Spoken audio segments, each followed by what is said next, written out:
ছেলেকে সাথে নিয়ে মহাবিপদে অপবিশ্বাস। হায় হায়, এখন অপবিশ্বাসের কি হবে? ভিউয়ার্স, অপবিশ্বাসের ভক্ত যারা আছেন, অপবিশ্বাসকে যারা ভালোবাসেন, আপনাদের জন্য আজকের এই ভিডিওটি অনেক অনেক বেশি গুরুত্বপূর্ণ।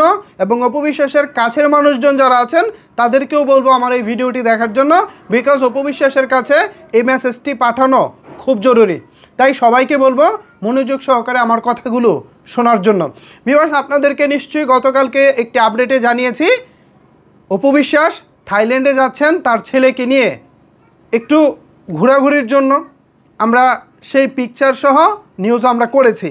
এখন সবচেয়ে বড় যে প্রবলেমটা হয়েছে সেটা হলো অপবিশ্বাস যখন ঢাকার আকাশে, অপবিশ্বাস যখন বাংলাদেশের থেকে বিমানে ওঠেন থাইল্যান্ডের উদ্দেশ্যে, বিমান যখন ঢাকার আকাশে, তখনই থাইল্যান্ডে আক্রমণ করে কম্বোডিয়া। এবং থাইল্যান্ড কম্বোডিয়া এই মুহূর্তে যুদ্ধ অবস্থা চলতেছে। এই হচ্ছে তার অবস্থা। এই যে ভিডিও চিত্রটা দেখুন, থাইল্যান্ডে আক্রমণ করতেছে কম্বোডিয়া। এখন এরকম একটা যুদ্ধ অবস্থায় অপবিশ্বাস সেখানে ছেলেকে নিয়ে গেছেন ঘুরতে। নিশ্চয়ই অপবিশ্বাস এটা আগে থেকে জানেন না। এমনকি অপবিশ্বাস জানেন না এটা ঠিক, আরেক কথা হচ্ছে অপবিশ্বাস বিমানে ওঠার পর এই ঘটনা ঘটেছে।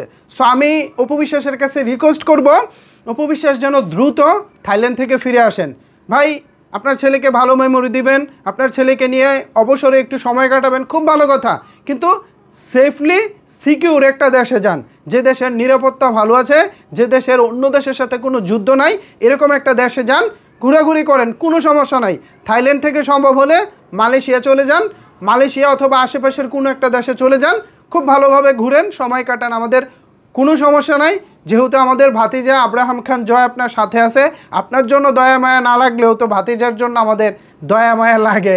পাশাপাশি ভাতিজার বেড়ে উঠতে গেলেও মা দরকার, সো আলটিমেটলি তার জন্য দয়া মায়া করতে হয়। সো সেই জায়গা থেকে আমি যদিও কথাটা হেসে হেসে বলছি, বাট আমার ভিতরে কিন্তু টেনশন হচ্ছে, অনেক টেনশন হচ্ছে। বিকজ যে ভিডিও চিত্র আপনারা দেখলেন, এই ভিডিও চিত্র দেখে তো ভাই যে কোনো মানুষেরই ভয় পাওয়ার কথা। অপবিশ্বাস যখন ঢাকার আকাশে, অপবিশ্বাস যখন ঢাকা থেকে বিমানে ফ্লাই করেন, ওই ফ্লাই করার মুহূর্তেই থাইল্যান্ডে আক্রমণ করে কম্বোডিয়া এবং বেশ ভালো একটা যুদ্ধ অবস্থা সেখানে চলতেছে।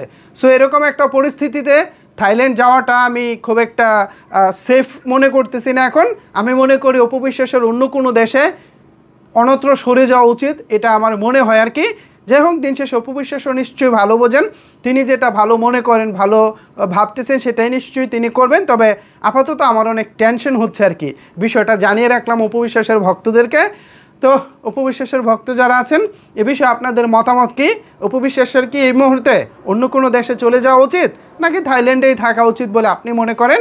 এ বিষয়ে আপনার মতামত জানাতে পারেন নিচের কমেন্টস বক্সে। ধন্যবাদ সবাইকে এতক্ষণ আমার সাথে থাকার জন্য।